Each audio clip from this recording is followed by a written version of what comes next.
वसीम मलिक साहब, रऊफ़ फरमा रहे हैं कि तो इख्तियार है पार्लिमान का, हक है पार्लिमान का, तो फिर ये किसी के हक इस्तेमाल किए जाने पर नाराज़गी कैसे, इस्तीफ़े क्यों? और हम ये भी सुन रहे हैं कि मज़ीद इस्तीफ़े भी आ सकते हैं। इस सवाल का जवाब जो है वो इन दोनों मुअज़्ज़ज़ जज साहिबान के अपने रेजिग्नेशन में और खतूत लिखते रहे उसमें है।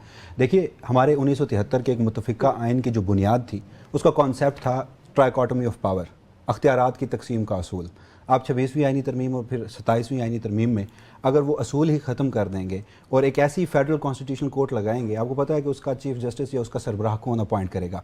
वज़ीर आज़म बतौर एग्जेक्टिव के सरबराह के तौर पर वो फेडरल कॉन्स्टिट्यूशनल कोर्ट का चीफ जस्टिस तैनात करेगा, फिर फेडरल कॉन्स्टिट्यूशनल कोर्ट के चीफ जस्टिस और वज़ीर आज़म बैठकर डिसाइड करेंगे कि बाकी जज हमने कौन से लेके आने। और आपको पता है इस मुल्क में जो भी आइनी दरखास्त होती है उसमें हमारी हुकूमत बराह रास्त एक फ्रीक होती है, तो एक फ्रीक की जानिब से जजेस लगाया जाना, तो वो ट्राइकॉटमी ऑफ पावर का जो असूल था वो इससे मुतासिर हुआ, पहली बात। दूसरी बात यह कि इन जजेस ने सुप्रीम कोर्ट ऑफ पाकिस्तान के जज के तौर पर हल्फ उठाया था, जिसमें उनके हल्फ में था कि to protect and preserve the constitution of Islamic Republic of Pakistan. और अब आपकी सुप्रीम कोर्ट से आइनी दायरा अख्तियार 27वीं आइनी तरमीम के जरिए वापस कर लिया गया है।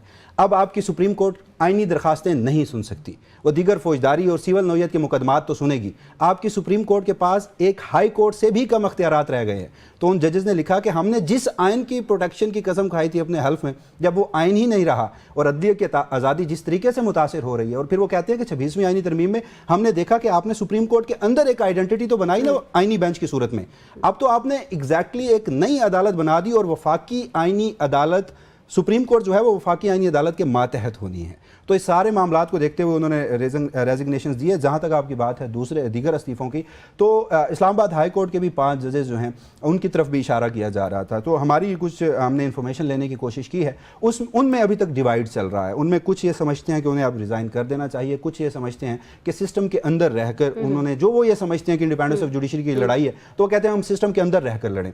और फिर लेकिन एक बात है जो हमारी खबर है वो ये कि जो भी उनका डिसीजन होगा वो कलेक्टिव होगा पांचों जजेस का, कि अगर वो रिजाइन की तरफ आते हैं, वो कंटिन्यू करना चाहते हैं, लेकिन और कल तक ये फैसला हो जाएगा क्योंकि काफी इससे ज्यादा नहीं आ सकता। उन जजेस को आप ये भी देखिएगा कि ट्रांसफर भी किया जाना है दीगर हाई कोर्ट्स में, और अगर वो ट्रांसफर होने को इनकार करेंगे तो भी उनके खिलाफ कार्रवाई हो सकती है। और इसी तरह सुप्रीम कोर्ट ऑफ पाकिस्तान से कुछ इस्तीफे जो हैं वो मजीद आ सकते हैं, और एक इस्तीफा तो ऐसा भी आ सकता है कि जो हम सबको सरप्राइज भी कर दे, लेकिन उसमें अभी कोशिशें की जा रही हैं। गैर मुतवक्के। जी हाँ।